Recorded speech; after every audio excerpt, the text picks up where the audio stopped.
Greetings, friends. Today we're going to ditch custom CSS for Bootstrap. This is great.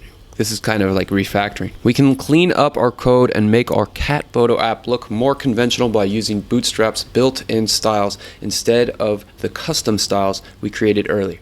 Don't worry, there will be plenty of time to customize our CSS later.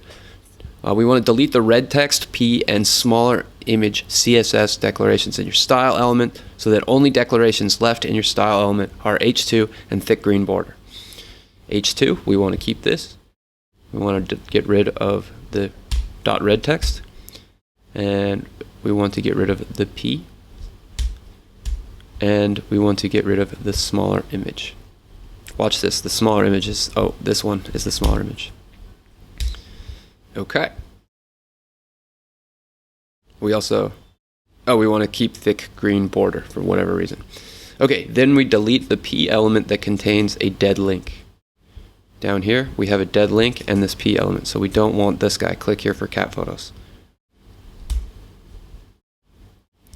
Then remove the red text class from your H2 element and replace it with text-primary bootstrap class. So instead of here, we're just going to say delete the red text, and we're going to say text primary.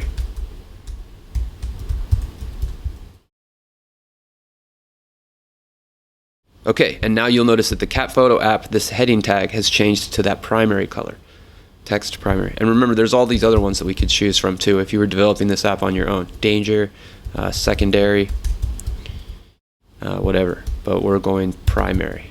So we're sticking with that blue color. The cool thing about this is if you change the primary, you can change the color of all of your text primaries by simply altering this single class. So that's why we use this kind of thing. Anyways, yeah, so finally remove the smaller image class from your image element and replace it with image responsive. Okay, cool. So here we have our smaller image. We want to remove it from here, and we want to make it image responsive. And even though you can't see, I'm pretty sure that worked.